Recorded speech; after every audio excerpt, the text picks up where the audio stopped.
Welcome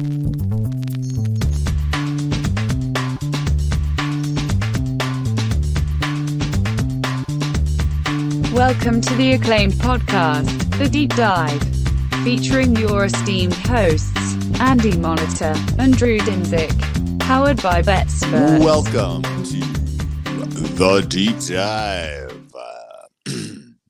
I'm on the road. I'm in Savannah, Georgia. Second stop in the tour of the South, which has been about as successful as, I was going to make a Civil War reference, but I was going to say my brain's not working. Not General Sherman. Successful? We're doing some damage. We are doing some damage, although we're not destroying March Savannah. To the sea. Yes, we're not destroying Savannah. The Savannah is destroying me. All right, so it's going to be an interesting week shortly. There are so many thoughts we did not get to unpack week 16, which is making it it's kind of tough to organize how I feel about basically everything in the world. And you wake up on Monday and it's Tuesday. You wake up on Monday and it's Tuesday. And Drew, and the worst there's football tonight. So there's not. Did you know that tonight's Thursday Night Football? Not only so there's not like 3 games next Monday, but next Monday is kind of a fuck off day too with being new. Like I usually, you watch college football and like drink all day on Monday. My kids obviously don't have school, so I'll probably be home with them. So like we're starting on Tuesday next week. You want to tell the 2-minute version of what happened to you yesterday? Why you didn't get to Savannah, or you don't even want to relive it? I don't want to relive it. I'll tell you off the air. Just traffic. Traffic. The LA traffic followed Drew to rural Georgia. I brought it with me to Georgia to South. It was actually South Carolina that got me. Wife got me a new hat.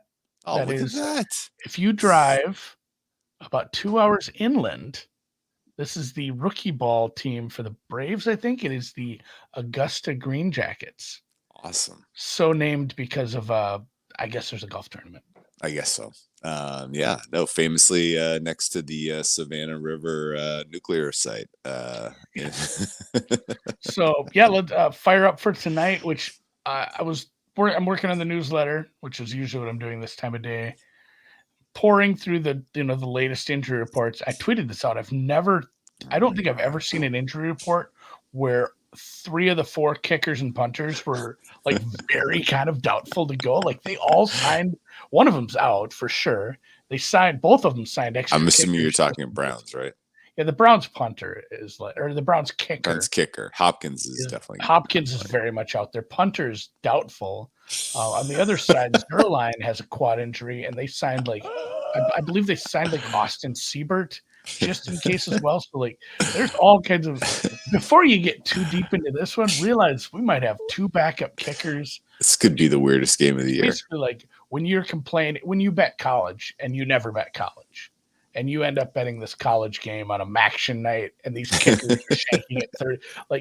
Prep yourself for something like that. These are guys who have been pros, but still, prep your anger, I guess, because it might turn out to be college kickers / basically watching kids at mid-majors shoot free throws kind of shit. Andy, I think you brought up the perfect. I think you brought up the perfect setup for Thursday Night Football, which is Maction. This feels very Maction-y. The Browns colors are basically Bowling Green. Yes. This is basically Bowling Green versus Western Michigan? I believe Eastern Michigan is green. Eastern Michigan is Western Michigan. Western Michigan is brown. Okay, thank you. Yeah, so I think Cleveland will actually wear their cool white helmets tonight. So advantage Cleveland, but truthfully, I'm looking right now because I hate this part again. I was just bitching about doing content off the air a little, how it doesn't always jive with market entry and things like that. Sure. Usually does not ever. I like to have a bet if I'm talking about a game. I'm like, hey, here's something there's nothing. There's nothing I like in this game. I'm working on trying to find a prop to take. It might just end up being first touchdown darts because I am not only just incredibly on market here. It's just it's kind of an ugly game. It's kind of an ugly matchup. We're going to concussion protocol. It's funny too. Aaron Rodgers on the injury report. because he's back in the active roster, so they have to list him as out with an Achilles injury. Zach Wilson with concussion still. Going to be Trevor Siemian. Oh my God. Amari Cooper. Wait, whoa. Zach Wilson's out still? I thought he was going. No. What? Oh wow. So Trevor Siemian is going to get the joy of being behind that offensive line against those monsters? Yeah. Oh my God. Okay. Good luck, Trevor. It is Browns defense is back at home, so I would expect them to pitch a shutout. The Browns offense is now weirdly this like super unit, greatest show on turf type of we're going to throw the ball 50 yards down the field every opportunity, except Amari Cooper's hurt now, and he was your only like wide receiver that was like creating any kind of separation. So I'm guessing this is a healthy dose of Jerome Ford and David Njoku. Joe Flacco's renaissance here has been like pretty amazing, I have to say. Like if there's one story you want to key on this time of year, like following Flacco's renaissance is like it's quite cool. I don't think there's any awards market bets to be had there because there was the numbers published shot. this week. I mean, if you saw Flacco's first game and you bet him at comeback player at like 50 or 100, like kudos to you. You got a good congratulations. You have the runner-up and comeback player of the year. You never know. Honestly, I think minds can still be changed this late. Like if he wins out and goes 5-1, Drew, I know you've talked. There was somebody that published a story yesterday who is a voter who talked to a bunch of Hall of Fame voters and other award voters. Yeah. And the consensus was Hamlin. Yeah. I still believe it's like 95% Hamlin. But I mean, if Flacco really goes off and goes 5-1 as a starter off the couch and gets the 5 seed, maybe some minds can be changed. Well, you know what happens. Stefanski wins coach of the year. Stefanski wins coach of the year. That's where I worry. Like it draws some. Like we're already giving a Brown award. Like even if he throws 10 touchdowns in the next 2 weeks, it may not matter. DeMar is just such an easy no brainer for the voters. Yeah. I'm just the main point is. Please don't bet Joe Flacco at like 3 or 4 to 1. It's that's dead money, dude. Now. That is a poison price, and it's dead money. Baker, I'll send you the link to that article because it was a weird like not an NFL.com type of thing, but it had a lot of voters' opinions, and like the consensus wasn't even that Flacco was going to get second. There was a lot of people that were like, well, what Baker Mayfield's done is more impressive because he's done it over the full season. Yeah. I know. So I think Baker Flacco split the second place votes. There's a lot of Tua and maybe some Lamar smattered on third. Yeah. And it's like, hey, 49 first place votes for DeMar Hamlin. Yeah. It just happened. So Stefanski, though, very live. If you could share, I'll share it in the Discord if Drew doesn't. I'll put it in there. I'll drop it in there. Yeah. Anyway. The Amari Cooper is the big thing. When I looked at that over the course of the week, it always seemed like it was just a precautionary thing. Like, hey, we have to list him. But now the reports, the Pelissero tweet and a couple other ones, it's like, oh, legitimately, he's like 50-50-ish here. So that matters quite a bit. Obviously, he had a huge week last week. And my biggest takeaway from Flacco has been he's done this the whole year, but he's also mixed in the bad. It's been like 65-35 good, bad, but it was enough good to get the games won, obviously outside of the Rams game. Last week, he kind of didn't do the negatives. It's like, oh. Well, he did, but they were like in times of no consequence. They were just non consequential. Yeah. It's like he didn't have a big consequential negative EPA play for much of the game. Yeah. And if he does that, it's like, shit, this is a really good team. Yeah. Because this is an amazing defense, obviously 2 amazing defenses. And this total is down to 34.5. The reopen was 36 on Sunday. Let's assume the Browns do not draw the Bills in the wild card round. Are they a bet for you? I mean, price dependent. Who do you think they draw then? Like I'm saying any other matchup. Chiefs and Dolphins are probably the 2 I'm most. I was going to say like if you give me over 3. What would it be in Kansas City? 4? No, bigger, for sure. Kansas City. I don't know. What if they win the last 2 games? Kansas City 7-point favorites over Cincinnati. I know, but they're at I have Cleveland. I think I have Cleveland higher than Cincinnati right now. Okay. All right. I would my numbers would make it like 5. I guess I was I don't know what it's early here. 5. Okay. 5. But 5 yeah, we'll just say 3.5 plus. So you're getting the hook on the field goal. I was gonna say, so obviously I'd bet a 5. Browns are probably in the 4 or 5 matchups. So they're probably getting the Jags, Texans, Colts, whatever. They could be favored on the road against the Texans. I was going to say that would be what we just saw. If it was the Texans, maybe. Yeah, Jags with a healthy Trevor, you're probably like short dog. Yeah. I'd probably take him as a money line in any of those games, just because they have the defense to keep him in and Flacco slings. So no interest in this game tonight. Okay. Like I said, I'll find a prop. I'll put it in the newsletter in a bit, but I'm not betting this one. Okay. So talk to me about the likelihood that we see Flacco and Balto. That'd be fun, wouldn't it? Yeah. Dude, we're gonna have such a fun playoff. Just not only because all the good teams, just take a step back macro here. All the good to great teams in the NFC have huge issues in the secondary. Yeah. Even with CJ coming back for Detroit, I don't think that solves all your issues. So no. The Eagles, the Cowboys, the Lions, and San Francisco have bad secondaries at times. And you have Baker Mayfield and Matthew Stafford kind of slinging it. I don't know who the 7 seed is going to be. It could be, maybe that might be a shitty team. It might be the Vikes, Seattle, Green Bay, what have you. Green Bay is not. It's Green Bay's shitty defense. If Green Bay gets healthy in their wide receiver core, that's a pain in the ass team too. But like the NFC playoffs could be a lot of fun. And then also we could get Stafford in Detroit. We could get Flacco in Baltimore at some point. We're probably going to get a KC Buffalo matchup.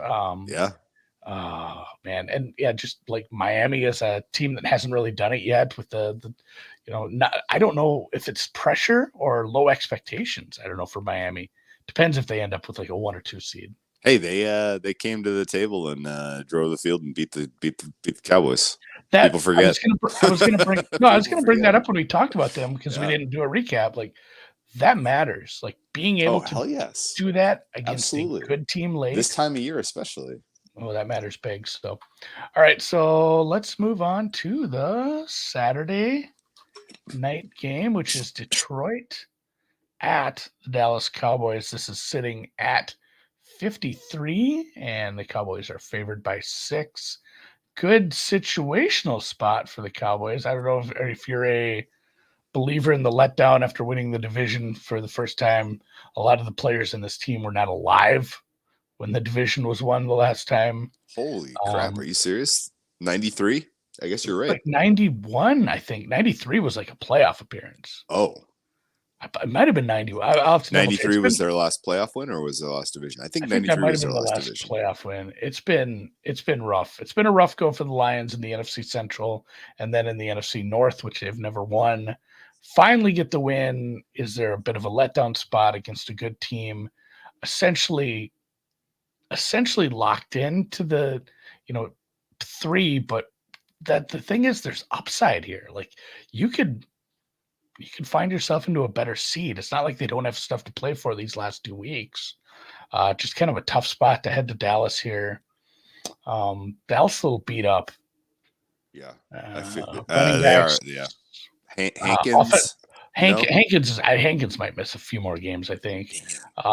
Both the offensive linemen, Smith and God, I had all my injuries written down. Smith and Martin were limited, I believe. Martin played against Miami. He did. That probably indicates he plays again this week. We'll see if Tyron Smith plays. The other Dallas, I had one more Dallas injury written down here. Oh, Gilmore was limited. Brandon Cooks limited. And then Rico Dowdle did not play, which might matter because Tony Pollard seems to lack quite a bit of juice right now. Yeah. I guess I'm tempted by the Cowboys here at this. I don't agree with the price. Like my numbers would say this is probably a little too big of a price, but situationally, like it's a Cowboy spot. Yeah. Situationally, it's a Cowboy spot, but even more than that, like the Cowboys are home. So you got to use the home Cowboy numbers, which are good. I think this is Cowboys. I laid the 6. Did you? Yeah, I would take it back right now, having you kind of recap the injury report. Yeah, I would cash that out if I could. I'm glad it's still at 6. But my angle was basically just that I think the Cowboys offense is going to be able to have their way. Yeah. And obviously, Taylor Decker didn't practice. Thursday injury reports this afternoon are going to be huge for some of these important games for that one. Yeah. Taylor Decker didn't practice. It's a problem to not have your left tackle with Micah Parsons on the field. But like I just mentioned a little earlier, CJ practicing. He could make a return, huh? Wow. He practiced limited. It was a limited practice, but he. If I'm the Lions, I'm keeping him healthy for the playoffs. You don't need to push them out there. I'm not sure don't get him re-injured. I'm not sure I push anybody at this point. Like, it's not like you're fighting for your life. Like, you're not going to fall down to the 4 seed. There's just I don't think that's feasible. It's not possible. With numbers. Not possible. Mathematically, is the word I'm looking for. So I lean Cowboys here. I kind of like this under a little. I thought it went a little too far. Here's the thing. Here's the thing. Why it's high? Have you seen some of the Lions games the last handful of weeks? Is Jared Goff healthy? Like, he's throwing the ball like a Looney Tune out there. I don't know what is going on with his delivery. It's like extremely elongated relative to what it used to be, and like it's like something's going on with him injury wise that they're not telling us. And honestly, like, okay, he is susceptible to a pass rush. He's especially susceptible to that on the road. And guess who has one? Dallas. Like, this could be a pretty big game for Parsons and co. From the creating pressure standpoint. If the Lions are in a positive game state where they can lean on their ground game, then they're alive to win. If it's a negative game state, then they could lose by 30 points. And I think there's a realistic chance that there's a negative game state early because their defense is such a liability. And if that manifests, then Cowboys probably run away with this one. So we'll see. You want to do what? This is on Saturday night. So this is we have one Saturday night game. Do you want to do a halftime show for this one?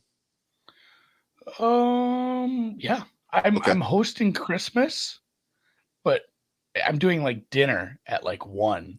So and nobody's staying overnight or anything. So they all live several hours away. Nice. So everyone should be gone by the time we kick off. I'm flying home Saturday, and there's no chance I'm going to have any kind of hiccups or delays or travel issues at all. So let's plan on it. Tentative Saturday night. I'll be sitting and just watching this. So all right, let's keep cruising, man. Our next one is I gotta find the right document. Tennessee, Houston, CJ Stroud. Gonna go. I'm trying to get the timestamps. 18:05. Houston Texans. Yep. Tennessee Titans at the Houston Texans. This one is currently sitting at. Oh, this one got moved around because it's sitting in a weird spot in the rotation over. This is dropped down to 4.5. Total 43.5. Weird. I didn't. CJ Stroud versus Levis or Tannehill? Do we know who's Tannehill? I guess I assumed it was Tannehill again. Yeah, I assumed it was too, and I assumed it's Stroud, and I think Stroud's probably underpriced here. Anything under 6 is probably bet Texans. What's your thought? So my general opinion on this number was that it was like a middling one because I don't know that he hasn't cleared the last hurdle. Sure. So I haven't stage 4. He's got stage 4 concussion. Yeah.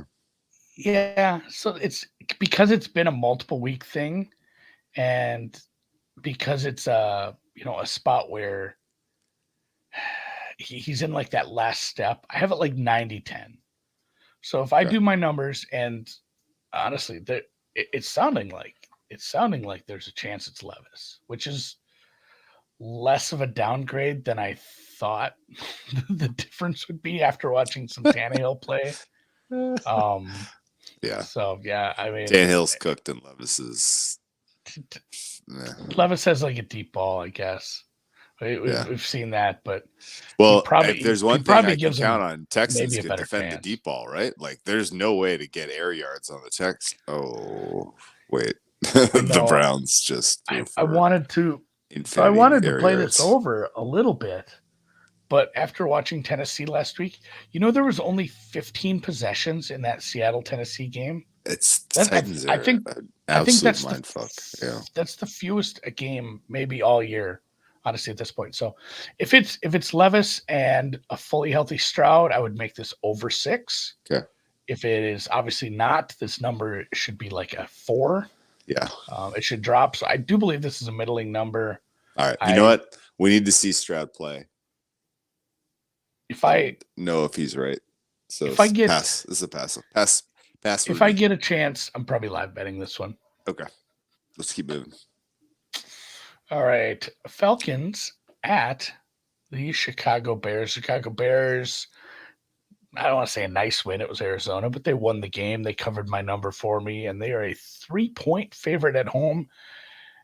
And I kind of had nice things to say about Atlanta in my recap notes. Like the offense looked good last week. That was maybe the best, one of the best offensive games they've put together for, I don't know, the Arthur Smith era. Yeah, it was. It was very impressive. Actually, Taylor Heineke looked fine. I don't know if that's like long term or if he I don't think he's someone you can count on, but I bet against Atlanta last week and I felt stupid within 5 minutes of the game. Like, oh, Heineke's live today. Okay. Everybody's playing hard for Arthur Smith. Okay. So I have no idea how that travels. I don't think the Falcons are necessarily an outdoor team in the winter. But I don't know that the Bears are good enough to beat Land 3. So this is Falcons or pass, and I'm passing. Yeah, I like the offense. I don't feel like maybe it's something I should trust as being super repeatable with Atlanta, especially against a good defense for an indoor team heading outdoors on the road like this. I'm pretty fine with this number, I guess. I'm fine with this total. Skip Rooney. Not excited to bet on this one. I don't know if I have anything to cheer. I guess I'll cheer for the Bears. I have the Falcons to miss the playoffs, which even if they win this, I'm not super sure. They're not good. That doesn't go up by very much. Dolphins Ravens buried in the noon slate of 10 games. Wild. It's basically the fight for the 1 seed here. It's wild. Yeah. This is not Sunday night. Packers Vikings is a good draw, I guess, but man, it seems. I mean, locally, why didn't they flex this? I guess we just saw the Ravens. Is that why? I don't know. We give us the Jets like 30 times in a row.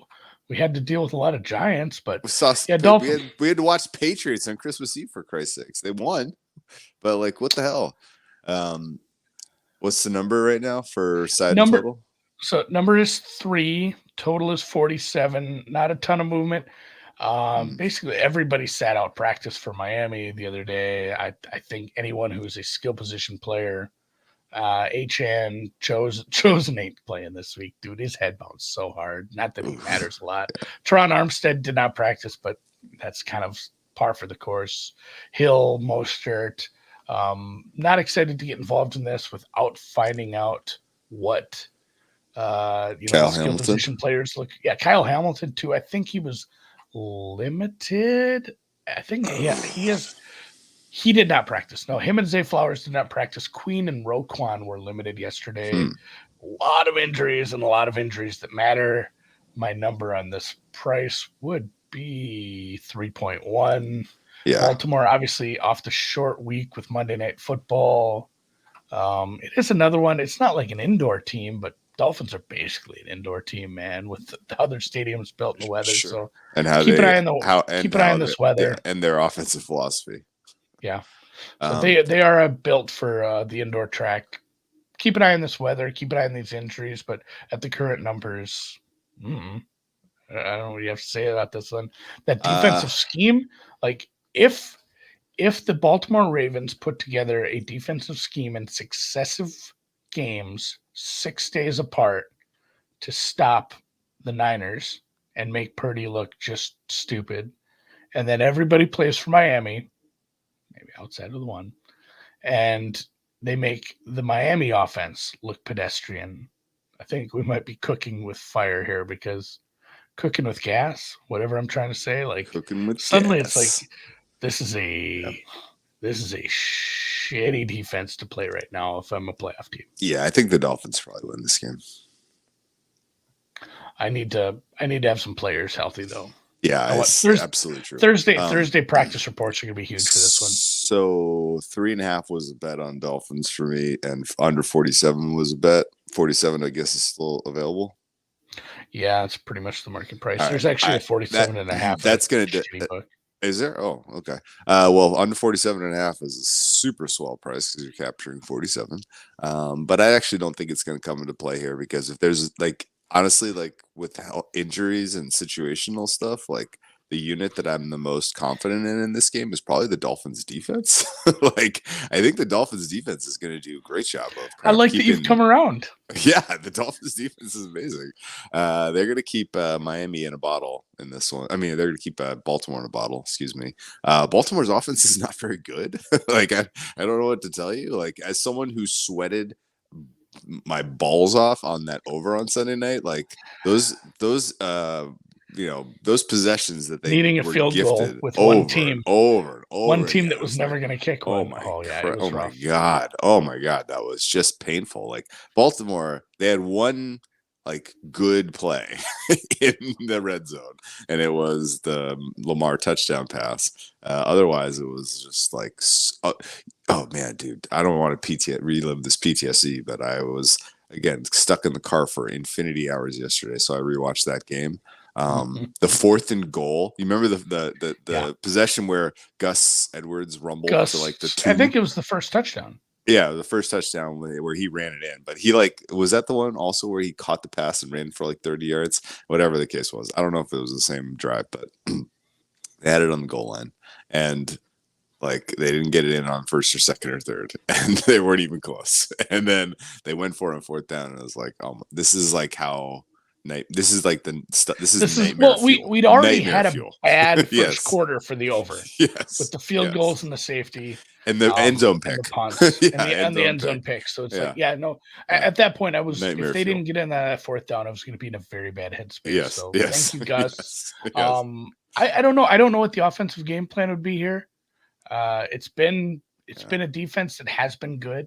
Even missing players, losing multiple players, they've backfilled nicely in the first and second levels.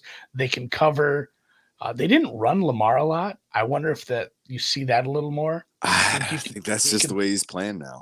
I know, but I think if it's one of those where, hey, if we needed him to run last week, he would have more, and he did late. Obviously, he had that one huge scramble late. Right, going into the half. Yeah, going into the half. Well, yeah, basically two real nice scrambles. So I don't know. I'm on market here. I'm fine with this under, but I'm not jazzed about it. Yeah, I'm not loving. I'm not dying to play. I mean, I'm not this isn't my favorite play of the week, but I played 47, and I'm just fingers crossed that Kyle Hamilton goes, because if he's not out there, then I could see a scenario where the Dolphins put some scoreboard pressure on the Ravens, and then it turns into more of a track meet, which would be unfortunate. There is a world where this looks like Rams Ravens from a couple weeks ago, surely. Dolphins running attack, I think, is where they're going to lean here, just because that's where you want to attack the Ravens. And they have speed with Achane, and they have power with Mostert. So actually, Mostert's fast too. So I don't know. They may be able to get some stuff going on the ground. I think the Niners definitely put a little bit of a preview of how to beat the Ravens defense on film. But obviously, the game state didn't lend them to being able to do that. Don't throw don't throw 4 picks. Don't throw 5 picks. Yeah. And Darnold had one too. Yeah. Yeah. Darnold had one too. Yeah, Darnold did that late one. Oh yeah. I tuned out. All right. New Orleans, Tampa. Tampa versus the New Orleans Saints, and essentially the Saints' last gasp at the playoffs. If they lose this game, I don't know that I haven't looked at clinching stuff yet. I don't know if the Bucs would clinch, but it would be one of those all but clinched kind of things where 9 things would have to go wrong on week 18. Maybe this, if somebody knows this, I haven't looked at clinching stuff because a lot of it doesn't really matter. I feel like Bucks win, Falcons lose, Bucks clinch, right? It could be, yeah, because they have the lead already. The Saints have an outside shot at the 7 seed as well, but again, you can't be losing this game. I'm pretty much on I'm on like this number as well. When this was a 3, I strongly considered New Orleans. Olave was limited though. Like just, I don't know what kind of juice we have with this team, this coaching staff right now, where they're at. Ramczyk didn't play or didn't practice. They have some defensive injuries, whereas Tampa, obviously Shaq Barrett and Carlton Davis not practicing and probably not playing again. Matters, but they are starting to get healthy, and it's at home for the Bucks here. God, what was this one? Let me look at this one too. New Orleans with the extra rest off Thursday Night Football helps. It's not like a nasty spot to go outdoors for an indoor team. It's warm weather, so not a lot situationally. Like this totals, like totals maybe a little low. I got to give you some flowers. This total is low, but I can't trust Derek Carr in the red zone. We're giving Andy some flowers here. You've had a dead read on the Bucks all season. They're a better team than the market has realized for most of the 2023 campaign.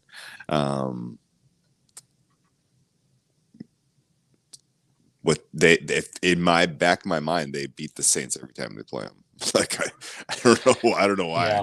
This has always felt like a lopsided matchup. The three got bet. The 3 got bet to the Saints, and it's still a division game late in the season with some, a defense that's missing some important pieces. Lattimore going to play? I don't think so. I didn't have him in the injury reports. I thought he was just out for longer. Like he's still on the IR. I don't think this is his week. Oh, like wow. Michael Thomas and Marshawn maybe can return in the window, but I don't think either of them has a shot playing. I give up on the Saints. I don't understand them. I don't know why it takes them to be backs against the wall before they start using the good plays. I don't know why they want to do the dink and dunk crap. I don't know. It doesn't make sense to me at all. They're too little, too late every single time it matters. They do love throwing 3-yard outs to Kamara when on 3rd and 8. Yeah. All right. Pass on this one. That's what I want this over because I've seen the Bucs defense give up points. Sure. But I can't trust the Saints to convert 3rd downs. I can't trust the Saints in the red zone. There was some sharp money that came in on the Saints, and I get it, but I'm just not there. Like in Patrick saying, they have a bottom 3 head coach as well. Like when you have a coaching mismatch and your head coach is Todd Bowles, like good job. Yeah. All right, let's keep moving. Buffalo hosts the Patriots. No opinion. This is 12 with a total of 40. Yeah, it's not one I'm going to probably take in a lot of. Buffalo is cruising along. This is crazy where Buffalo can still get like the 2 seed. Where remember when they're 6-6 and everything has to break their way for them to even make the playoffs? Now it's like, shit, this is gonna be a team that's a highly seeded hosting a game. If they end up playing a different wild card, they can still win the division if Miami falters against Baltimore, obviously. So I make this price. Buffalo, where are you? I make it like 13 and change. This has actually come down. This was it did bounce back up to 13. Obviously, Buffalo is off the Saturday game as well, so they get a little extra rest. And then Patriots played on the road last week in Denver, now head to Buffalo. So this is back-to-back travel spots for the Patriots against a divisional foe. I guess it depends how you feel about this Buffalo defense. Like if you're betting Buffalo to win this game, just tickle division. The Josh Allen MVP numbers are well gone at this point. So, 13.5 is actually popping, as Patrick's pointing out. what was that? Micah Hyde was limited. Epinesa was limited. And then for New England, we had Hunter Henry and Juju limited. They put Ramondre Stevenson on the IR. I thought that was probably a little too late. Like overdue. Like back, yeah, long overdue. So if Hunter Henry doesn't play, even with some of the issues with the Bills' defense, I don't know how they get this thing moving on the road here. No. Fine with this number, not betting Patriots. Patriots won their Super Bowl in Denver. It's over now. That was, by the way, that was one of the weirder games of the entire year.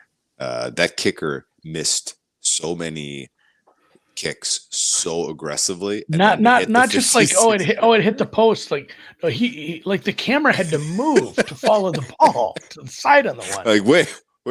And then he just nails like a 55-yarder. And on Belichick's like kind of. All right. Well, I guess we'll just go kick a 56er. Oh, we win. Like, that was all like a fever dream. Disappointing because this game where they're a huge dog, this could have been Bill getting the all-time record for most losses ever. Whoa. If they lose this, the Jets have the chance to hang that on them. I'd imagine everybody. That's like alumni game. Rex Ryan is there, and like Parcells might show up. Like it's the end of Queen's Gambit where all the chess players get together to help her beat the Russian guy. Pete Carroll flies across the country for that one. Yeah. Pete Carroll is missing the Seahawks game. He's like he's got a coach later. What is he doing here? Weeb Eubank shows up. He's certainly not still with us. He had passed years and years ago. On to another big favorite, the Eagles. This one is 11 and 48 and a half. Cardinals, Hollywood Brown still is an injury concern. I don't. It was one of those where it's like, hey, we saw the offense kind of get going against San Francisco, but it was at home. And then late, they were able to move a little on the Bears, but obviously the game state was the Bears probably weren't playing the tightest defense at that point. Yeah. Did make me a little nervous for my Bears -4. Yeah. Another road game here. So this is, I don't know, like, again, it's a shitty team. It's one of the worst teams in the league, but also like, it's another one. Indoor team plays outdoors on a back-to-back. Philly is off the Monday game, so a little less rest, but I'm still up at like 12 and a half here. I might be doing some teasers where I'm taking the 12 and a half down to like 6.5 on some of these bigger numbers. But other than that, like I'm fine with this. I don't see a need to like cover this number. It's one of those things where Philly's probably fine just getting a win at this point. You know, they just need to stack a couple wins here. Kind of like they played against the Giants, yeah. Yeah. Well, yeah, it was kind of the same thing. We've seen that with the Niners against Arizona is another good example. Yeah. That's just a classic. Get this done and get out of town. I know this isn't a get out of town because they're at home, but if this is the strongest effort we get from the Eagles for this year, that's probably mismanaged. Yeah, sure. Anything's possible here. Eagles could win by 40. Eagles could narrowly win. Zayvon Collins didn't practice today or yesterday too. I have zero confidence in how to rate the Cardinals right now.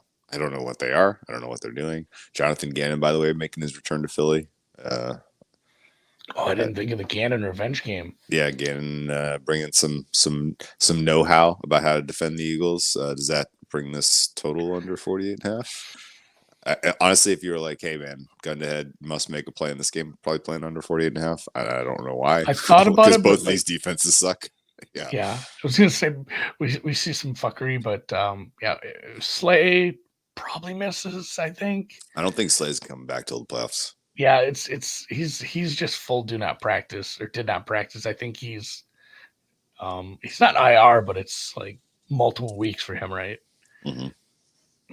It's bad secondaries then, so like I'd be scared of this under. If you made me play something, I'd play the Cardinals and the points. Okay. All right, let's keep moving. Been a squirrely offense. Yeah, squirrely offense, sure. Kyler Murray is he's a wild card. Carolina at Jacksonville. Finally a game I'd like to bloviate about. You ready for this? Bloviate. Bloviate sure away. Did you see the current numbers? Panthers Packers game? You watch any of that? I did. It was That probably was one of the better games of the week.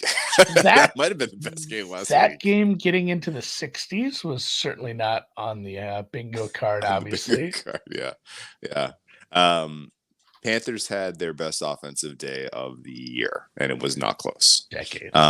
Bryce Young had his best offensive performance in terms of total EPA of the season, and it was not close. I think Bryce Young had one positive EPA game all season. And it wasn't even the Houston game. I think he was negative versus Houston. He was negative versus Houston. He was negative versus Atlanta. And he was finally positive in a big way against the Packers. And I don't really want to like make too much of this, but I will say that the offensive line I thought played better for the Panthers. And Bryce Young, like the game looked like it was slowing down for him a little bit. Like he was going through progressions. You saw him making good decisions. Like he's playing better football. And I think this is a bad matchup for the Jaguars. I wanted him to get player of the week too, just to keep the streak alive before we played the Packers. If he can keep that going, this is again a secondary with multiple injury issues at corner, at safety. It's been a pass rush that is hit and miss, but more miss than hit, and that that ratio continues to widen for me as I watch this team. I can never assume Trevor Lawrence will be out. No, I assume he's going to play through whatever he's dealing with now, which is. Can you catalog these in reverse order? Now it's a throwing shoulder, a head injury, an ankle, and a knee. He's carrying 4 injuries at this point. He's Big Ben. Ben, pushing him. He's pushing him through it. He's Big Ben. He's Big Ben with long hair. He's Big Ben with long hair. That's amazing. And morals. Amazing comp. Is he in a walking boot? Just ice. But I mean, the quotes from Peterson were basically like, "Well, we don't know if he'll be able to practice this week," which is funny. He'll play. It'll be funny when he still plays. Obviously, the drop off to Beathard is substantial. Do you think is Trevor Lawrence doing this because he wants to keep the streak alive, or what? I have no idea, man. He wants to just be an Iron Man. I think it's coming he's not playing well. No, and I think that it's coming down to the fact that he feels like he has to because they certainly don't have a strong grasp on the division, much less even they can miss the playoffs, man. So he needs to be out there, I guess. But can you say with a fully healthy Trevor, I make this 8. Can you say anything positive about the Jaguars right now? They've won enough games to be a division leader, but Braswell, Campbell, Cisco all limited. Zay Jones limited. Trevor didn't practice. Like terrible secondary, injured. You might be missing one of your better receivers, and you might be at Beathard, while another team is starting to kind of peak. Although, and again, it sucks because of the Zay Jones and Trevor maybe not going. But this total is looking awful low for a team where Luvu didn't practice. Horn, obviously. I mean, you have injuries along that secondary, but at the same time, both tackles didn't practice. Moten and Icky, you're injured at tackle. You're injured at the offensive line, even though they kind of looked okay at times last week. So, I looked at this over for a split second and then realized just like. It's 2 offenses I can't trust enough even to get to like 20 here. So, all right. I took the points at 7 with the Panthers, and I took the money line as well at plus 250. I'm just hard out on the Jaguars right now.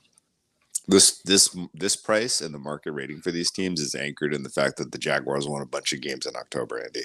Like this is not reflecting current state of the Jaguars at all. It is very much what they were that is pricing this in, and it's pricing in what the Panthers were, which was a team that couldn't get out of their own way.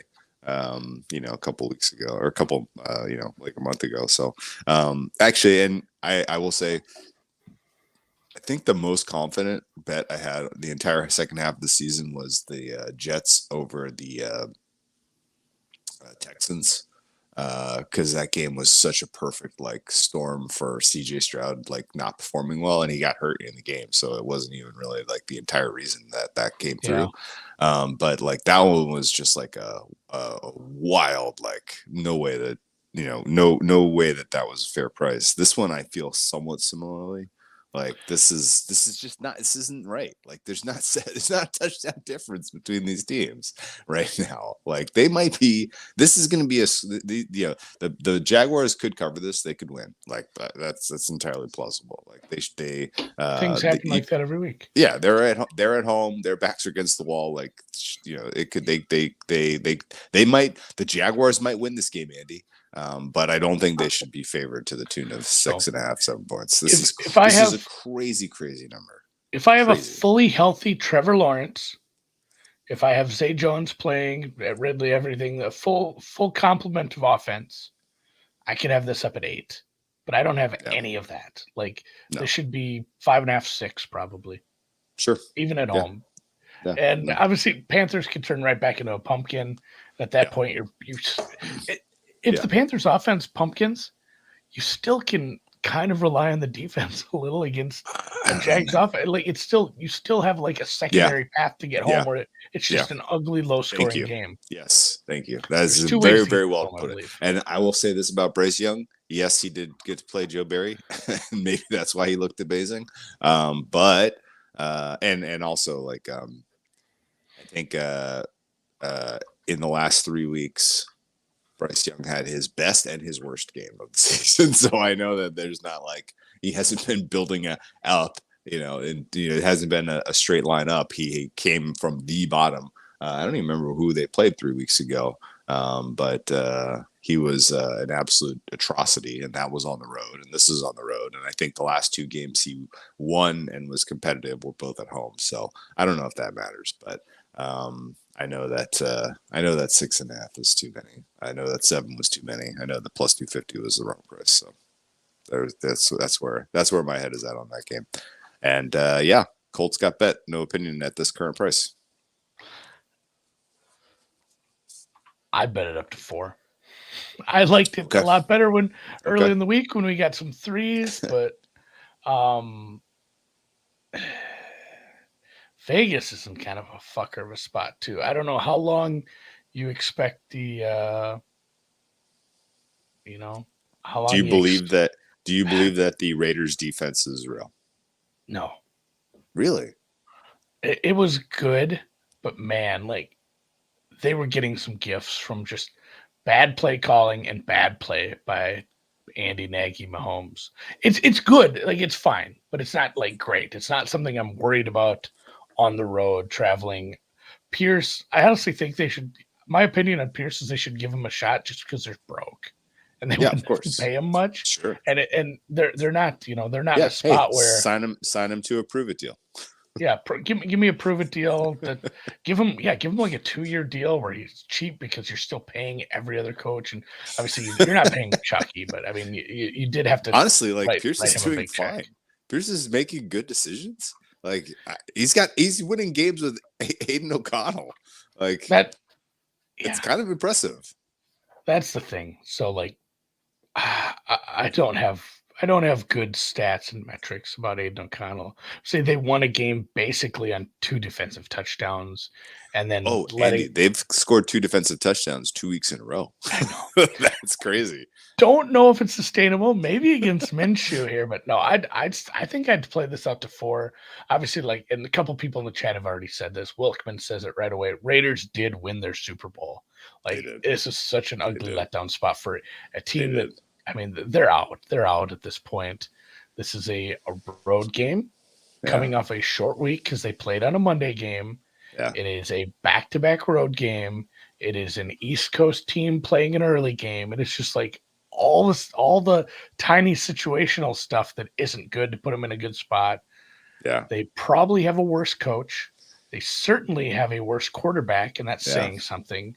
And if everyone is healthy, Zach Moss practice, I think that actually matters to have Moss and JT out there. Dude, and by the way, Gardner Minshew is a bet at home, a fade on the road, apparently.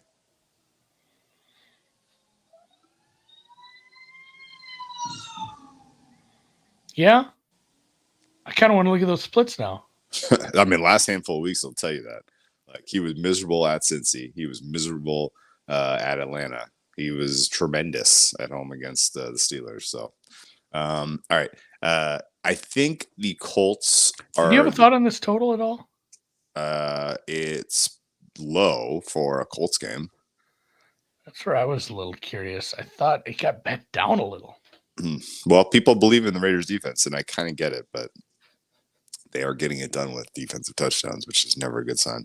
I don't have any opinion on this game, and at these prices, I will just Josh ask. Jacobs did not practice. Colton Miller and Andre James, the tackle and center, were Josh limited. Jacobs, talk about a running backs don't matter example. Like, put him in the dictionary, man. He was the league leader. He was the league leader last year, and his replacement was much better than he has been all season. I was gonna make a quick sidebar because I don't have anything on this game. I got a funny feeling that Miami takes care of business and wins the East, and Buffalo takes care of business and is clearly in position for a wild card. Yep. And then that Week 18 game means a lot less, which is disappointing because I wanted that game to mean everything. Right, I wanted that to be our first playoff game, basically. It's kind of what I'm cheering for Baltimore. I mean, Baltimore no, dude. Don't get me wrong. Like, I still want that to happen. Yeah. But I had a funny feeling that game's going to lose some juice. And I think our Week 18 primetime might be Indy Houston for the division. Yeah. Is that crazy? It's fun. Who do you think wins the South? Gun to head right now. It's still probably the Jags, just because they're in a better position. It by attrition, man. Like, they win this game, but they win by 3 this week, and even if Trevor Lawrence goes to the hospital with broken ribs, like, he's gonna get something else. It's Jags slightly over the Colts, and we'll see what Houston brings. No, Carolina's spoiling the party. They're putting a stake in the heart of the Jags. It'd be funny. Colts Texans win. Colts Texans win, and then Texans at the Colts with the healthy CJ Stroud in prime time for the division. Again, I haven't looked at the clinching stuff yet, but I think the Jags, and the worst part is the Jags play Tennessee next week, which is not like a guaranteed win. It's still a road game against a divisional foe with a good coach. But I think Josh Dobbs almost beat them in a must-win last year. I was going to say, I think if they lose to Tennessee, that other game, the other one still might be the division. Yeah, I'm gonna have to look in that. Yeah. You mean if Patrick's pointing out, Panthers? Jags have the tiebreakers. That's Yeah, a big part of where their numbers are, where they are. Yeah, it's not going to matter if once the Panthers take care of business and TCB. Yeah. Panthers, what about the under? So it has been bet a little, and if you believe in what you saw from a Raiders defense that they could maybe keep the Colts to 20, I think is still feasible. And Aiden O'Connell sucks as bad as we saw. Colts play fast. Still, you could end up with like a 20-10 here. I don't love it. Look, man, I still have scars from losing under 42.5 Steelers Colts. That was an insane game. And I don't know. Defensive touchdowns could come both ways in that one. So I'm gonna pass on it under there. What do you think of this one? Why did this get bet to the Giants? Because of Tyrod? Yeah, really did you watch him last week? I've seen enough Tyrod Taylor to know that he's still an upgrade. Like, he's a separate. I mean, that's what we're dealing with this year. With the does his mom even make cutlets? The stratification of the quarterbacks. I don't know that we've had this many third string or lower level quarterbacks play and start not just games, but like multiple games. Sure. Like, DeVito had a couple nice moments, but I mean, it didn't take a long time to adjust for him. And I mean, Tyrod's been around the block. I think it's fine to bet into him. I like the over a little better. I took it at 43. I said it's Ooh. good to 44. I think the 44s might even be gone. It's probably jumping the shark a little if we get past 45.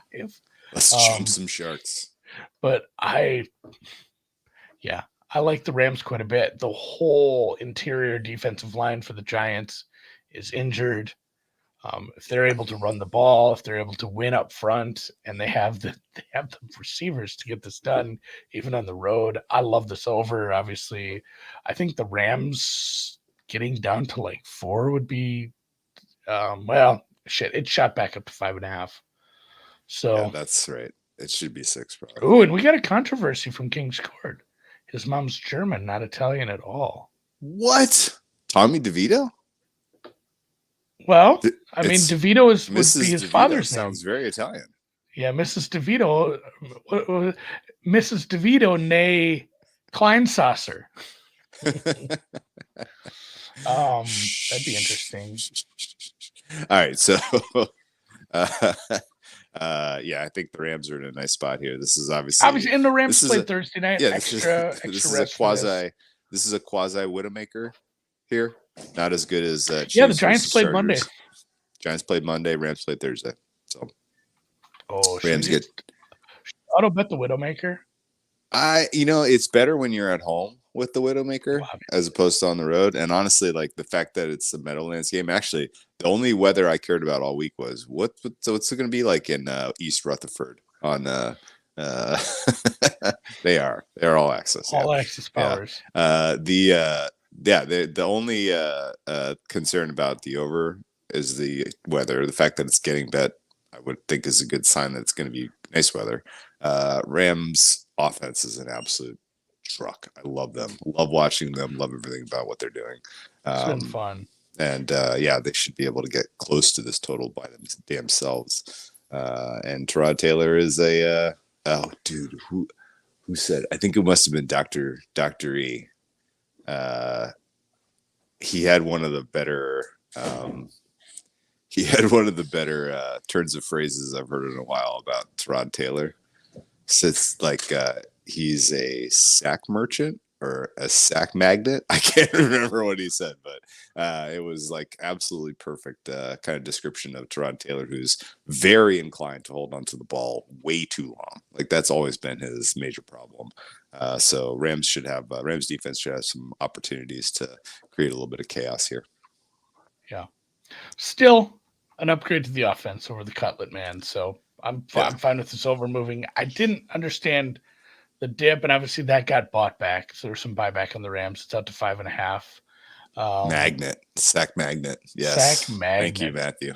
All right. The Niners try to figure things out and get back into the winning column here. Oof.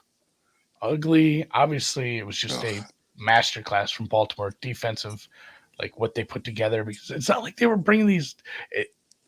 My takeaway real quick was they never brought the house, but it felt like it every time. Like the pressure they were able to get quickly with 4 or 5 guys was really something. I obviously don't think the Commanders can do that. A lot of their good pass rushers from this year play for different teams now. Yeah, that's true. That's true. 49.5, a little too low? Question mark. Jacoby Brissett taking over for the great Sam Howell. Jacoby Brissett good? Yeah, it did. He might be. He's not only he's more apt to push the ball down the field rather than get sacked. I know Howell has a big arm too, but Howell's reads take so long that it's hard to push the ball down the field when you read that slowly and you have a guy sitting in your lap. Also, it did get bet up to 50, and off the Brissett news, maybe just the fact that I did lean the same way. Like the Commanders' defense has no shot at stopping or doing anything like Baltimore did. But at the same time, the Niners secondary, this feels like the Arizona game. Oh my God, you stole that thought out of my brain. It's like, hey, here's a except with better receivers. They have some good receivers rather than Dortch and Hollywood. So this is a first half over, second half over, full game over, halftime over. The commies have an identity on offense, and it is throwing the ball a lot. And that influences totals. It influences game state. And with Jacoby Brissett with more live arm and less sack potential, this could be an absolute shootout. 13 points is too many, man. It is too many. It's a lot on the road. It's too many. Saying this would be like what, 16 and a half at home? That's an awful lot for. That's insane. It is an upgrade. It's an upgraded quarterback. What for injuries here? Okay. I don't know if Eric Armstead is just ever going to play again. Jennings didn't practice. Debo is limited. Trent Williams matters. Didn't Niners just sign Sebastian Joseph Day, the cast off from the Chargers? Yeah, he got dropped off the Chargers team. Right, so we maybe let's just save this for when I'm less hungover and more kind of time has passed, so I have a more clear perspective on Purdy. But I will be perfectly candid with you, like. We should. All of the Purdy discourse makes me want to scream. All of it's terrible, right? Like there's literally on both sides. On both sides, it both really sides is. Of the argument. It's really crazy. The people who were grave dancing during the game about finally the guy that we thought could finally we get a 5th percentile performance, and we're gonna pretend like that confirms all our priors that he sucks. Like, okay, like that's fine. I laughed about that a little because I said, and I think I even wrote this down. I'm like, the people that were the most excited, like, congrats on your Dak and Tyreek MVP tickets, guys. Yeah, sure. It's like the grave dancers is mostly the ones who wanted him to fail for MVP tickets they placed a month ago that are also dead, which I'm dead in that market for a lot of spots as well. But every single you didn't have any Lamar 10-1? No. I didn't really love that spot. All right. I looked a little. I don't think that's home, by the way. I think he's very allowed to fumble the bag there. Yeah. I dabbled very lightly in some of the award markets just because of how things were going this year. Garrett is the one that makes or breaks my year now. I'm so heavy Garrett. I don't understand why he's not the heavy favorite in DPOY. I really don't understand. It does not make a lot of sense. But do not understand single thing said about Brock Purdy on both sides of the argument lacks nuance. Yes. Like, it just feels like what's why are you hitting this with a hammer? You know what the crazy funny part about this is, Andy? Crazy funny. We are not especially far removed from Tom Brady being a 6th round pick and then turning out to be the greatest football player of all time. Why was that a fun story and this one isn't? I don't know. I don't understand. Like, literally, we just had this. Like, if you are so anchored to a prior that a guy that's drafted and picked at the end of the draft can't be good, like, Kurt Warner happened in our lifetime, Andy. Tom Brady happened in our lifetime. Like, these things happen. Like, there are lots of crazy things that happen when you go from being a kid in college to being an adult playing football. And if you're in a good situation with a good coach and you're developed well and you have good weapons to work with, you can succeed at the NFL. Like, it's not that hard. Like, this is not hard. And so I'm surprised that people are anchored to Purdy sucks and he will always suck. Like, oh, did you not know? Like, his only weakness is he has a noodle for an arm. And oh, by the way, he had elbow surgery like 6 months ago. Like, this is not, or I guess it was March, so 9 months ago, whatever the case is. Like, this is not like, rocket science to figure out that he has some limitations. He plays in a great system with great weapons. And all that said, like, so I guess just accepting the idea that he could be a very good quarterback and could have a long, successful career and will be an MVP candidate next year, the year after that, the year after that. Because guess what? Kyle Shanahan loves this dude. He loves him. He will put him in harm's way for his own, at his own detriment, like, because he wants him to be the man, the field general to execute his offense so badly. And here's the other kind of weird thought on this. Like, I have so many weird thoughts on this, and I'm sorry, I'm just rambling. But number one, Purdy had a 4-interception game and lost a meaningless non-conference game. Right? Number two, Purdy, if you have one bad game with 4 picks, and like if you concentrate all of your shitty performance into one game, that's probably better. That's probably better. Yeah, just pull the Band-Aid off. Just pull the Band-Aid off. Just pull the Band-Aid off, Andy. Oh, I thought peace sign. I love that they just like left him out. Like peace sign doesn't do anything. I thought the peace sign does. Oh, whatever. Thumbs up does stuff, but the peace sign doesn't. I don't know. No. Yeah, if you get all your picks, if you get all your picks out of the way in one game, it's less consequential to your team performance. It actually makes you more valuable to your team, right? And here's like the last final weird thought. Like, if you did not understand before that Brock Purdy was the most important player for the Niners, that game should have illustrated it, right? Like, his performance specifically lost them that game, because if he is not doing what he needs to do in that offense efficiently, then the wheels fall off, right? Like that was, I thought, a very clear example of why the quarterback is so important and why he is the most valuable part of the Niners offense, right? I liked that Shanahan left him out of the game, because it was apparent after the first few problematic throws, the first few, and a couple were tipped. That was but again, that was on him for being late on some of his reads.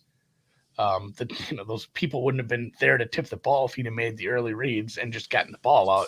And he was telling it was just a bad game. But you could tell it was in his head. You could tell his confidence was shook as shit. Putting him in that game with that low of a win probability late to continue to exacerbate that would have been bad. Like, keep him out, coach him up this week, get his headspace right. It's almost like golf.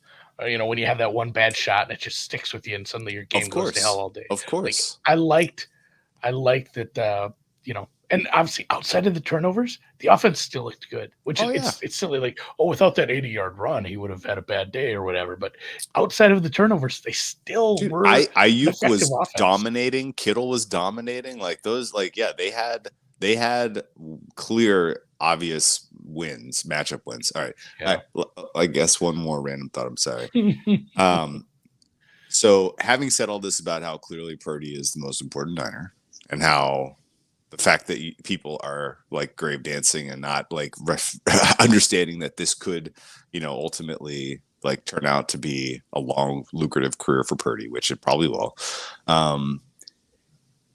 In this playoff run that's upcoming for the Niners, if he throws an early pick in a high leverage game at home, like the fact that there will be this is a fresh wound. This is a fresh mental scar, is meaningful. I really do think this is meaningful, right? The fact that it was such a high profile game against a playoff caliber game, and that this happened to him. If he throws an early pick in the NFC Championship game against the Eagles or something like that, like, it will unravel. I'm almost certain of this. And so for those reasons, like, I'm out on the Niners this year, right? Like, he needs to kind of have a completely clean slate and some space and some time from that performance, I think, to be able to make a playoff run. I'm not even kidding here. And so am I overreacting? Am I a prisoner of the moment? Maybe. But I am just telling you, I want nothing to do with Niners futures right now, considering how magnificent that failure was, because it was spectacular. And your points are right, that getting him out of there was for the better. Because, like, he realistically, like, a couple of those were lucky picks. He should have had a couple more. Like, there were a couple in the early second half. He threw 2 more that were very close to being interceptions. Like, he was just off all day. Trent being on the sidelines was a big deal. Yeah. Head injury for Purdy, you think? It was a stinger, and it seems like he's fine, and he's going to be back. We'll see. Stingers suck, but you bounce back off that. Okay. Keep an eye on Trent's availability. Keep an eye on the tackle availability for Washington. If this is something you like. I believe one was DNP and one was limited on Wednesday. They have a pass rush. The Niners offensive line and the Niners defense are problems more than Purdy is a problem. But if Purdy makes a mistake in the high leverage playoff game at home, There's gonna be ghosts. Trent, There's gonna be ghosts. Trent is out. Trent missing takes it from like the 15th or 16th best offensive line, or worse, if you want to go that way, to like 25th, because the rest of the offensive line is pretty rough. All right. Haven't heard me bloviate. Predict for me the discourse in the offseason if the Niners don't win the Super Bowl. Oh, I mean, it'll just be like every other time they made a deep playoff run or had a great season with, I mean, even the quarterback, the season they went to the Super Bowl, it's like, oh man, maybe we should, are we a quarterback away? Like it feels like, and just looking at it from trying to look at it through fresh eyes. Well, you have all these stars on this offense. You have some stars on defense. Honestly, I'd just try to fix the defense at that point. I might look at a different defensive coordinator. You had a good stretch of putting the right guy in that spot and them getting hired away. I'm not sure they did it this year. Yeah. The injuries matter. I guess the question is, did the Niners Super Bowl window close on Christmas? No, don't do that. Steelers, Seahawks. Okay. We could talk Niners all freaking day, man. I love it. It is super fascinating. All I know is that if and when they lose in the playoffs, the discourse is going to suck. It is going to suck, and I am prepared. I'm here for it. No opinion on Steelers Seahawks. What do you got? Pickett is practicing and back, but it's still going to be Rudolph. I don't know. That was a good game by him. Again, it's not something I trust to be repeatable. This is 3.5, 41. Seahawks won the game late, but they were certainly not impressive in their win either. Jamal Adams limited, Lockett and JSN limited. I don't know that Williams will play. Kenneth Walker III, he didn't practice. Spoon limited again. So kind of the same list of people. Minka's out this week. Landon Roberts is out this week, which means the play calling again goes through someone different. They've had to switch that up a few times this year for the Steelers. Trenton Thompson, the other safety, was limited. Najee didn't practice. Isaac Seumalo didn't practice. So Steelers are beat up. Seahawks are beat up. My numbers make this a 3.1. Pittsburgh does have a little extra rest coming off the Saturday game, but obviously have to travel across the country for a football game. So I'm fine with these numbers. I don't know if someone has a strong opinion on this. I'd love to hear it on Twitter in the comments in the Discord. Let me know, but I think this price is probably about fair. These are a couple of teams that I don't trust a ton. And the Seahawks are rated slightly better and should be roughly a field goal or better at home here. So good job, guys. Hope this game doesn't make it on my TV much. Yeah, that's all fair. Probably an under. Let's keep moving. Is the total down to 41.5? 41. Oh, I guess actually it's pass on 41. That's about right. Bengals Chiefs. Too many points for Jake Browning. I mean, was that what do you think of his arc right now? He made some mistakes against the Steelers on the road. Bad mistakes. That was like that throwaway that turned into an interception. A couple of mistakes were really rough. Yeah, that was some good teach tape. That was some good learning tape. But the Bengals are kind of out of it now. The Bengals defense is absolute garbage. Chiefs maybe get right offensively here. I guess, although I don't know about the way Patrick Mahomes is playing right now.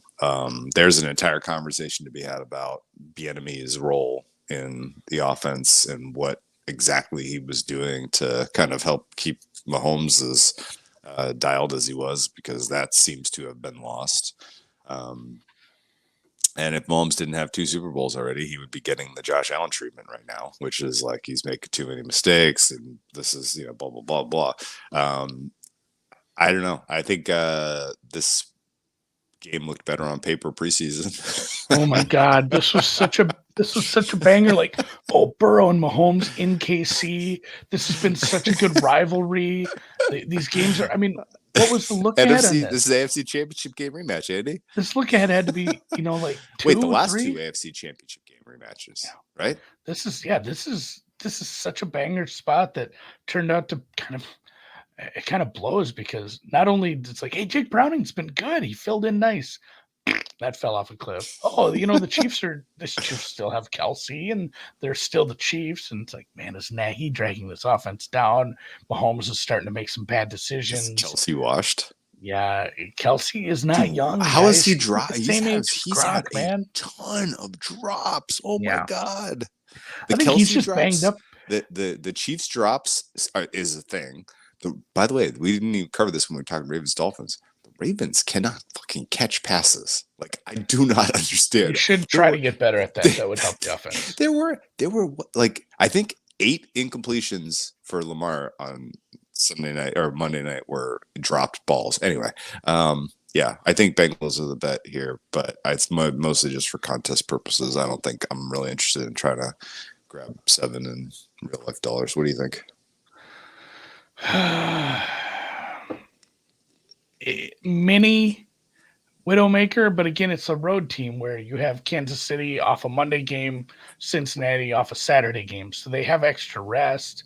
I don't think that gets you. It's not like you're getting chased back because of that, though. So, and it's not like your defense is getting better. No, your defense is very. The Ravens' bad. defense might be substantially better than the Bengals. All right, well, Raiders, you mean? Yeah, no, and what did I say? Raiders, Ravens, Raiders defense. Yeah, even if you think the Raiders are like just the 14th best defense, they're substantially better than the 32nd best defense. Yes, like that's just how ranks work. So, yeah. Let me look real quick at my numbers here. I make this 6.9. Nice. Okay, you're right there. You're right on. Little bit of a situational spot for Kansas or Cincinnati. One, obviously, I'll be watching. All right, let's pass. Let's keep going. I don't know. We'll save some Mahomes thoughts for the playoffs, I guess. I think the Chiefs could win the Super Bowl this year, and it shouldn't shock any of us because that's how poor the quarterback play is across the league. But they also feel like they could lose in round 1. Lose to Jacksonville. Yeah, right. Chargers, that wouldn't happen. No, they could lose to. They could lose to. the I'm Colts. trying to think of who the worst. The Colts at home. I'm trying to think of the worst. Who is the worst possible 7th seed that could go into Kansas City and win, Andy? Oh, Pittsburgh. Let's look at Pittsburgh getting the 7th seed feels tough. Awful. Even though they're not that far out, they're 8-7. They get 10-7. Here, the worst one would be the team that just beat him, because the Vegas Raiders are not dead. They need help. They're 7-8. Okay. But Vegas getting in on like a wing and a prayer with like Cleveland, Buffalo. It's funny, like Cleveland 12-5 wild card, Buffalo 11-6. Those haven't lost a game since like October, and then your 7th seed is going to be like the Colts, the Steelers, the Bengals, Raiders. It could even be Denver if something weird happens with like Stidham. They're not getting in. They have no tiebreakers. Speaking of Denver and Stidham, Broncos country, let's ride the pine. Did 9 million people make that joke yesterday? Yeah. I guess it's probably something we talked about. I know we did in the previews. We said Sean Payton, we agreed on this. Sean Payton never felt like he was invested in, trying to do this with Russell Wilson. And I didn't think it would come to a head this fast. I don't know if we should use the word sabotage, but the way this offense is put together doesn't really feel like it, maximizes Wilson's abilities. I don't know if like, this is crazy to say, but I guess he gets paid the same either way, and he has the job stability. They're not going to just shit can him. But did he purposely just say, well, I'm just going to kind of figure out things out this year. The offense might not look this good, and unless something wild happens and he thrives no matter what, I'm probably just going to talk ownership into getting rid of Russell in this offseason. So yeah, I don't like I assume the writing. I assume the writing was on the wall based on last year's tape. This was always coming. And it's the right decision for the Broncos as an organization. This was the worst trade of the last 20 years, and I think it was not. There's it was not even close. I want to put a caveat on that. There have been worse trades, but if you put the extension on top of it and put it with the trade, then then you're 100. Then you're right. It's not even worst. Close. Yeah, the worst 24 hours decision. The trade plus extension. Yeah. The amount of money they gave him when they did this whole transaction. Yeah, I mean, you're right, Drew. It's going to set this whole rebuild back like 2 years. Surely. It's a big old oopsie. Jarrett Stidham and the Broncos are probably the bet this week against Chargers and Easton Stick. Definitely another funny week. Preseason handicap. Stick Stidham. Bang. There's playoffs are still alive for one of these teams. It's the Broncos. All right. I think the Broncos probably are the bet, but Chargers, Chargers are 3-7. So they're quite bad. All right, let's keep moving. Quite out of the playoffs. Green Bay. Just real quick, at 3, you do have to think about this. It depends how you feel about Stidham. Like, people were. I don't know if they were saying it in earnest, but people were like, Stidham's an upgrade. He's not. Like, he might be. I don't know. There's just no chance that's correct. Like, he can go out and have a good game. He's still not an upgrade over what Russell Wilson can bring to the table. I mean, it's a two-edged sword, man. It's still there's no chance it's an upgrade overall. Okay. In fact, it's a several point downgrade. That said, it's still the right move. Okay. Yeah, it might be a bet at 3 just because Stick is bad and this Chargers team is. They had their one good game. I don't see a ton of bounce in them. Stick is going to Mile High in December. Like, good luck, buddy. All right. He is a North Dakota guy, so maybe he's good in the elements. Green Bay at Minnesota. I think the Packers are a play here. I think this should be a pick 'em.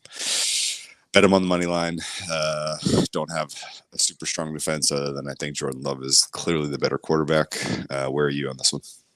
Kind of the same spot. I mentioned that when I was, we didn't have our Sunday show, so I just dropped a whole bunch of thoughts in the DMs to Drew, and then I added Packers money line, and you gave me the thumbs up, so I assumed you were kind of we're on the aligned same page with me there. The Jair thing is troublesome and hilarious, but at the same time, you were never making this bet based on the Packers defense. Correct. It's not like a bad defense goes to much worse at this point. It's not a huge drop off because this defense stinks out loud as it is.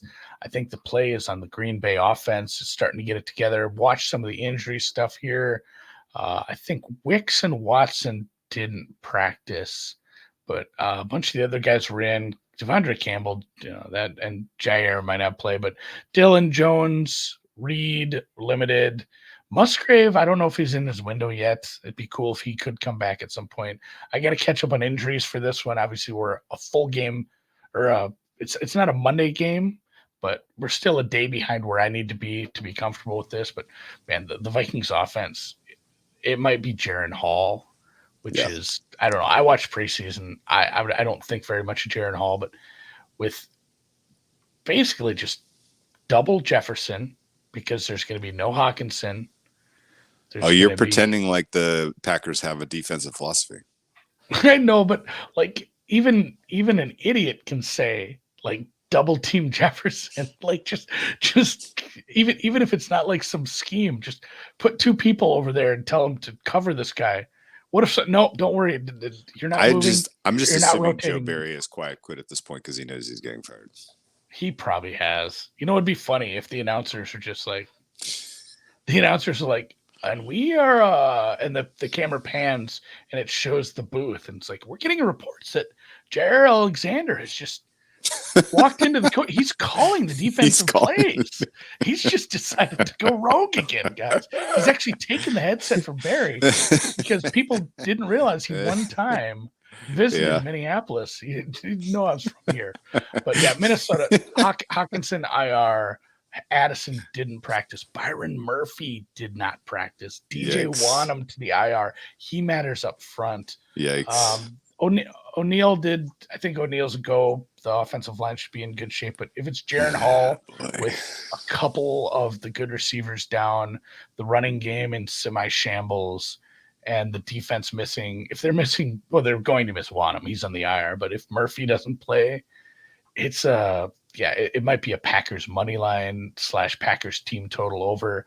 I think this offense can move on this defense, especially bring them indoors. I don't care if it's a road game. It's not like it's a huge travel spot.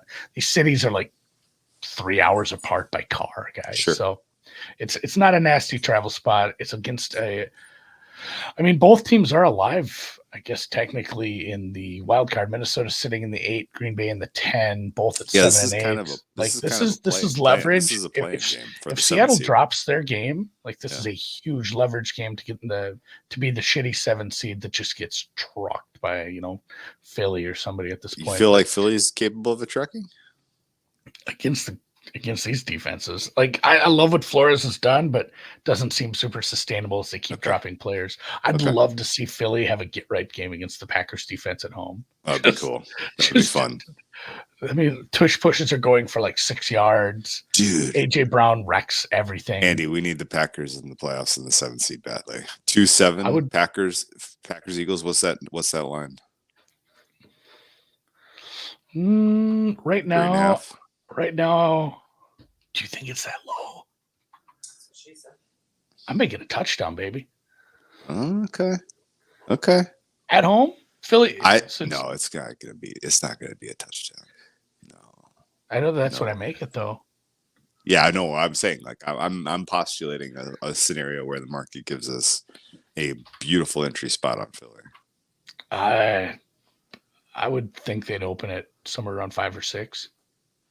All right, we'll see. It's a home playoff game at the Link, man. I know. What's that night game Jordan at the Link? We need Jordan Love to really show up in this game. Yeah, if Jordan Love has one of his, if Jordan Love has one of his best games of the season at the Vikings this in prime time, we're gonna get a 3.5 probably, and it's gonna be just a magnificent Eagles bet. I think you're high. I think you're off base. What are you? I know you don't have your power numbers up, but in what world are Green Bay and Philly within 3 points of each other in your ratings? I know we've all dropped Philly a little, but man, I still have this Green Bay defense is going to drag this number down continually. Okay, that's fair. Look at this comment. Green Bay was. Thanks for the party. Thanks for the panty dropper recommendation. Peppermint White Russians for the win. Those are. I had a little sip. So much sugar, but they were good. Good work. All right. Maybe I am crazy. Maybe it won't be under a touchdown, but 5 or 6 is fair. If Green Bay's playing really well in the last 2 games and they get some sort of upgrade from the market, 5 or 6. Okay. Whatever team sneaks in and. Probably, are we assuming Philly is your most likely 2 seed? I think Niners, Philly, Detroit, Tampa is your most Philly likely. Philly is 13 13-point favorites, you said, or 11-point favorites against the Cardinals this week, and they're going to be 10-point favorites on the road against Tyrod Taylor next week. Yeah, if they win out, they have everything. They have the tiebreakers. Yeah, they have the tiebreakers in common games over Detroit, so it's hard for Detroit to get the 2 seed without Philly dropping 1. I gotta run. I got a phone call. Okay. All right, but good job. Hit the music. See you tonight. Are you hanging out tonight or not? Oh no, I'm out. Okay. No Thursday night stream. No Thursday night. One less thing for me to do. No Thursday night. Let's bag it. I'll try Saturday though. Okay, we're gonna get through the holidays, guys, and we're gonna get back on a schedule for the playoffs. Don't worry. Sunday night, Packers, Vikings halftime stream, and then normal Sunday reaction pod is happening for sure, with no question. Okay. Yeah. Sounds good. I'm in. All right, hit the music. Count me in. Deep dive outro. See you guys. Catch you on the flip side. Boom.